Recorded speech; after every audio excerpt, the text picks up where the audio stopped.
Welcome to today's lockout and tryout training session. This session serves as a general overview of the lockout tryout procedures and practices within our organization. It's essential to note that while this training provides valuable insights into lockout tryout protocols, it is not intended to authorize employees to perform specific tasks. Instead, our goal is to ensure that everyone understands the fundamental principles of lockout tryout to enhance workplace safety and prevent accidents. Let's dive in and explore the critical aspects of lockout tryout together. The main aim of energy control procedures is pretty straightforward: to keep us safe by preventing injuries caused by unexpected equipment startups or energy releases. According to studies by the Bureau of Labor and Statistics, it's a big deal. Every year, about 3,000 workers get injured while tinkering with equipment. Shockingly, 60% of workplace deaths happen because of similar incidents. And those unlucky enough to get hurt on the job because of hazardous energy? They typically miss out on around 24 days of work. So, when do we need to buckle down and follow lockout and tryout rules? Well, anytime we're fixing or tweaking gear with tools, lockout tryout is a must. Each piece of powered equipment should come with its own set of lockout tryout standard operating procedures, except for those trusty small, portable hand tools. Here's the golden rule: when in doubt, always play it safe and lock it out. Taking shortcuts with our energy control program could have serious consequences like injury, or even worse, losing your job at Ametek. When we talk about lockout and tagout, we're looking at a range of hazardous energy types like electrical, pneumatic, hydraulic, mechanical, thermal, chemical, radiation, steam, spring drives, suspended and kinetic energy. Recognizing all these hazards is crucial when developing procedures. Ametek's energy control policy ensures compliance with all OSHA or HSE regulations, with individual sites empowered to implement additional control measures as deemed necessary. Only authorized employees are permitted to conduct lockout and tryout procedures, and it's essential to understand that participating in this training does not grant authorization. It's crucial to know your role. If you're not authorized, you shouldn't be working on the equipment. In the initial phase of the lockout tryout process, several critical steps must be taken to ensure safety. These include preparation, shutdown, isolation, lockout and tagout, stored energy check, and tryout. The tryout step is an isolation verification. It's essential to execute each of these steps accurately and thoroughly throughout the entire procedure. The first two steps in the 6-step process are preparation and shutdown.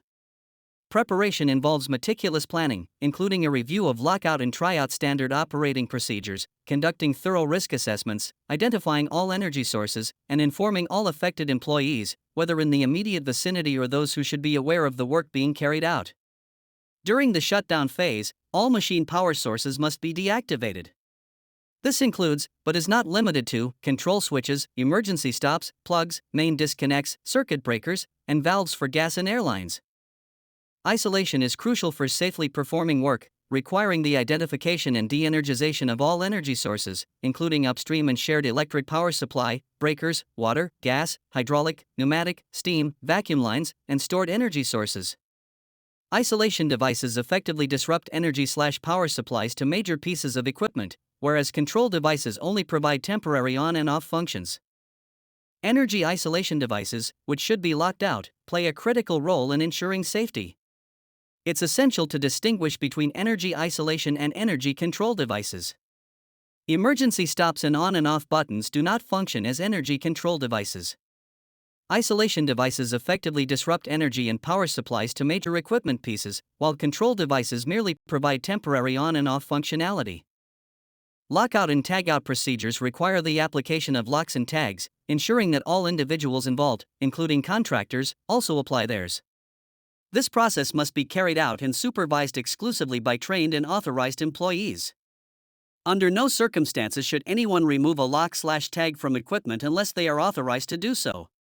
Each lock should be individually issued, and every individual exposed to potential hazards must apply their lock. Tags and labels are integral in lockout and tagout procedures, as they identify the owner of the lock and the task at hand. With various lock types available, it's crucial for authorized employees to select the right one for each device. It's equally important to ensure that the chosen lock is compatible with the isolation device. Even after disconnecting the energy sources and locking out the machine, it's not guaranteed that there's no hazardous energy remaining or that maintenance is safe. It's crucial to inspect for any stored or residual energy within the machine. This energy must be safely relieved, disconnected, restrained, or rendered non-hazardous. Consider if air supply, steam, gas, or hydraulic lines need bleeding or blanking. During the tryout phase, our focus is on energy isolation verification.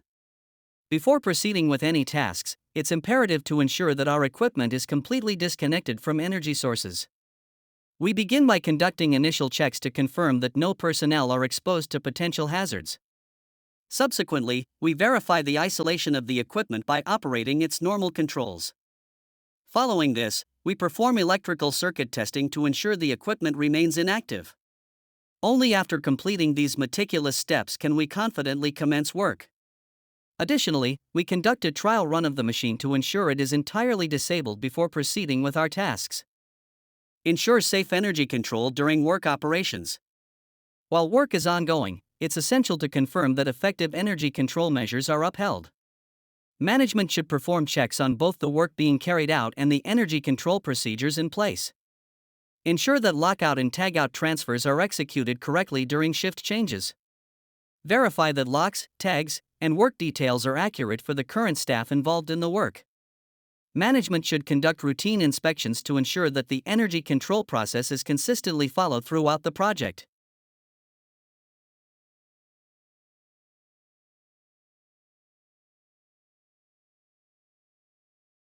Ensure safe energy control during work operations.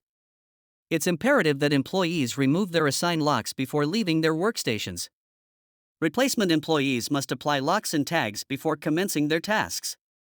Continuous adherence to the energy control process must be maintained throughout the project. Upon completion of the work, it is imperative to meticulously reverse all 6 preceding steps. This is also an opportune moment to glean any insights, update procedures, and ensure a thorough cleanup process. Tasks include removing non-critical tools and tidying the area, verifying that only authorized personnel remain in the vicinity, and confirming the completion of all planned maintenance steps. Additionally, it is crucial to ensure that all energy controls are in the off and safe position. Each authorized employee must then remove their assigned locks and tags, adhering to the standardized lock removal procedure for any remaining or forgotten locks. Furthermore, it is essential to notify all affected employees of the impending restart. Finally, energy sources should be restored, controls engaged, and any necessary updates made to lockout tryout standard operating procedures. It's worth emphasizing that the energy control process is a dynamic entity, continuously evolving to enhance safety measures and efficiency. Always be vigilant for opportunities to improve and update procedures.